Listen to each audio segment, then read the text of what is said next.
મિત્રો, આ વાર્તામાં આવતા નામ, પાત્ર અને ઘટના ફક્ત કાલ્પનિક છે. તેનો કોઈ વ્યક્તિ, જાતિ કે ધર્મ સાથે સંબંધ નથી.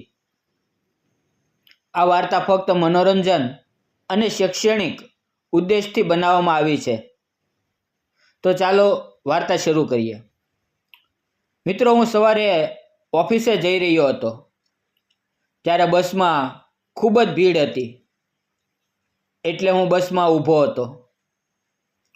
મેં જોયું કે લેડીઝ સીટ પર એક સુંદર મજાની છોકરી બેઠી હતી. તેનો ગોરો રંગ અને મોટી મોટી ચમકતી આંખો અને તેનું રૂપ કોઈને પણ મોહી લે એવું હતું. હું અજાણતા જ તેની તરફ આકર્ષાઈ ગયો. થોડી વાર પછી બસ એક સ્ટોપ ઉપર ઊભી રહી અને એક આવારા પ્રકારનો છોકરો આવીને તેની બાજુમાં બેસી ગયો. શરૂઆતમાં તો તે સામાન્ય લાગતો હતો, પરંતુ ધીમે ધીમે તે છોકરીને તંગ કરવા લાગ્યો. તેના શરીરને અડીને બેસવાનો પ્રયાસ કરવા લાગ્યો. છોકરી ગભરાઈને બાજુ પર ખસી ગઈ. તેણે થોડોક અવાજ પણ કર્યો, પરંતુ કોઈ કશું બોલ્યું નહીં. હવે આ બધું જોઈને મારી ધીરજ તૂટી ગઈ.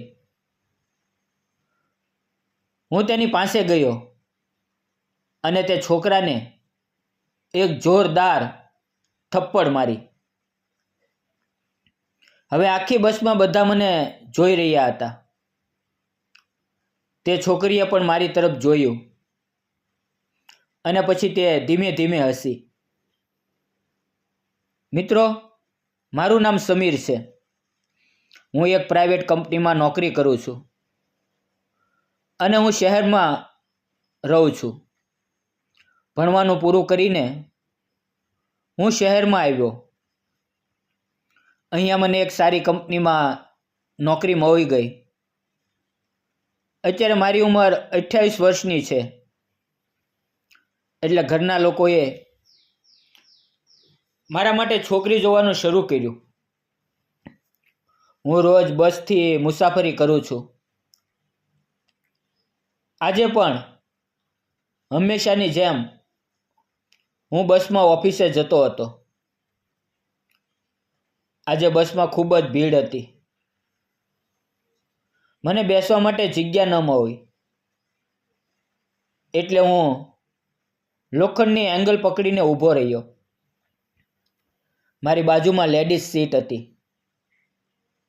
એ સીટ ઉપર એક સુંદર મજાની છોકરી બેઠી હતી.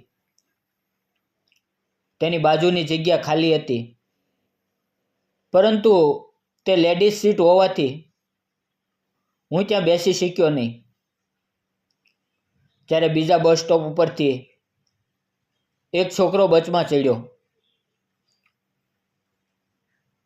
તે આવીને એ લેડીઝ સીટ ઉપર બેસી ગયો અને પછી તે છોકરીને હેરાન કરવા લાગ્યો.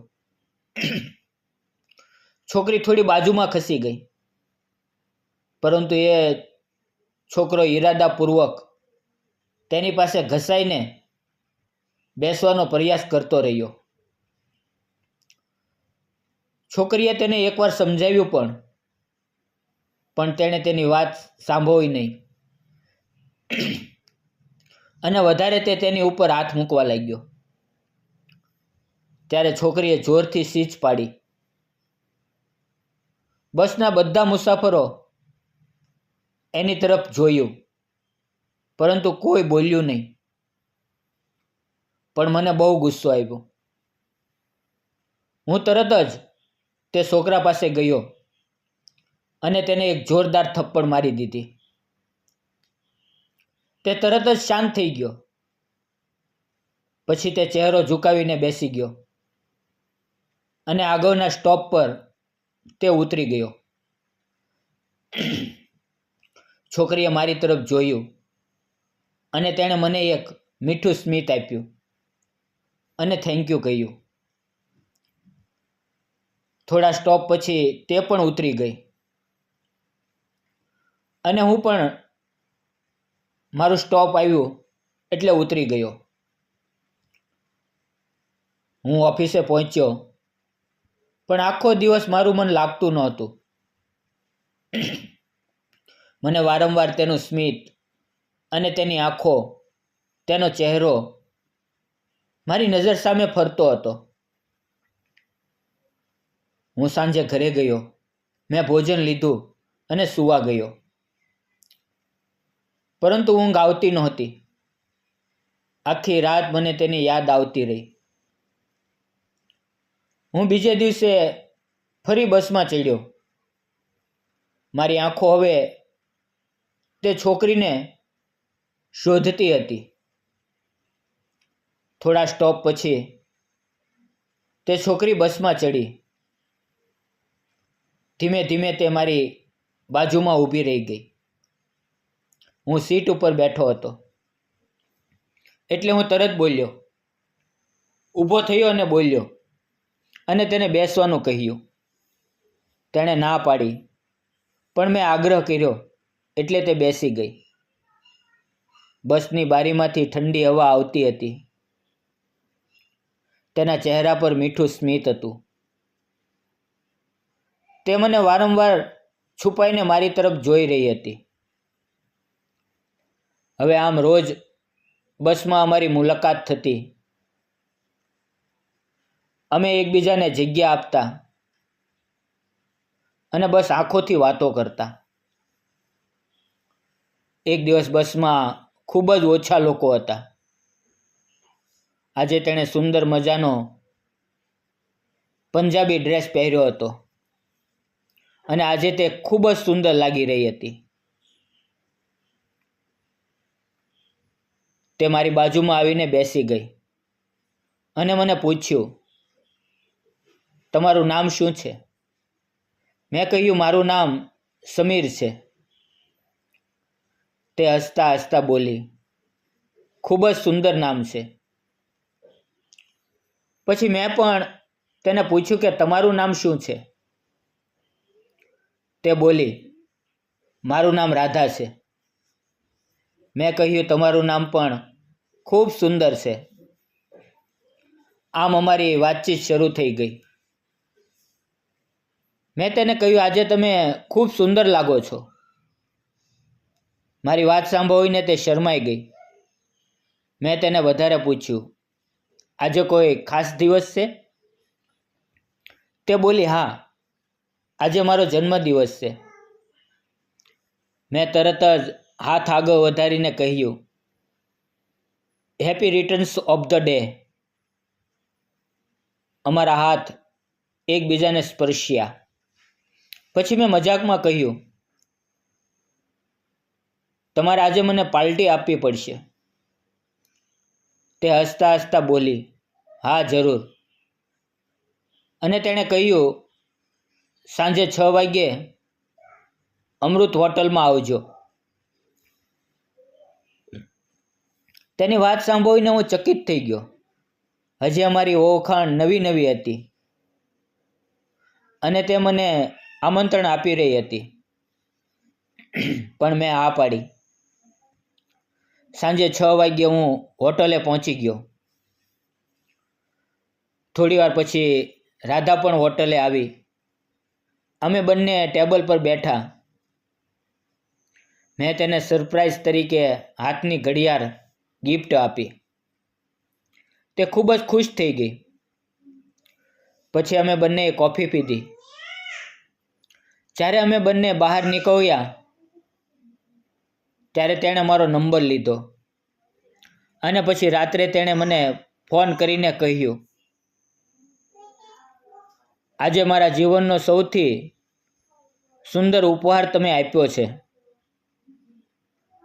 આમ ધીમે ધીમે અમારી મિત્રતા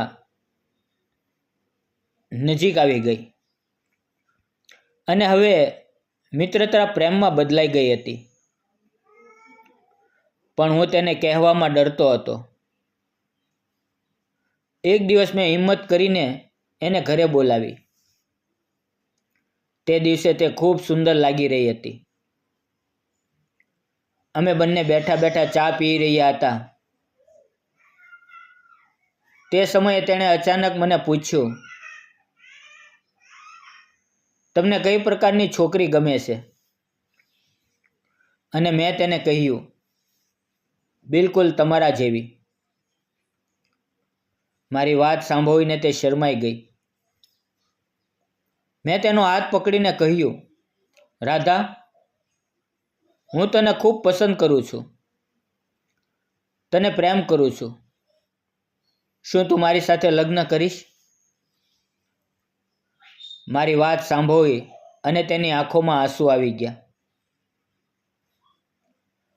પછી અમારો પ્રેમ વધુ ઊંડો બન્યો. અમે સાથે ફરવા જતા અને એકબીજાને વધુ સમજવા લાગ્યા. પછી અમે બંનેએ નક્કી કર્યું કે અમે બંને હવે લગ્ન કરીશું. અમે બંનેએ ઘરના વડીલોને વાત કરી. બંનેના પરિવાર રાજી થયા અને થોડા સમયમાં અમારા બંનેના લગ્ન થઈ ગયા. મિત્રો, સાચો પ્રેમ ક્યારેય ફક્ત સુંદર ચહેરા પર આધારિત નથી હોતો. તે વ્યક્તિના સ્વભાવ, વિચાર અને મુશ્કેલ સમયમાં લેવાયેલા નિર્ણય પર ટકેલો હોય છે. જો આપણે ઈમાનદારી, સન્માન અને પ્રેમથી કોઈનું પણ દિલ જીતી શકીએ છીએ.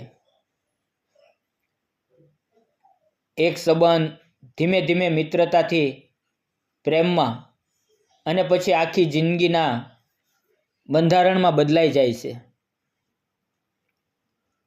જો તમે કોઈને પ્રેમ કરો છો તો એને વ્યક્ત કરો, પણ દિલથી વ્યક્ત કરો. જીવન ક્યારેય અટકતું નથી, પણ સાચો માણસ મળવો એ જ સાચી જિંદગીની શરૂઆત છે. જો અમારી પ્રેમ કહાની તમને ગમી હોય તો આ વાર્તાને લાઈક કરો, શેર કરો અને ચેનલ સબસ્ક્રાઈબ કરવાનું ભૂલશો નહીં. જતાં જતાં એક નાની એવી કોમેન્ટ જરૂર કરજો. ફરી મળશું આવતીકાલે મિત્રો એક નવા વિડીયોમાં. ત્યાં સુધી આવજો. વિડીયો પૂરો જોવા બદલ આપ સૌ મિત્રોનો દિલથી ધન્યવાદ.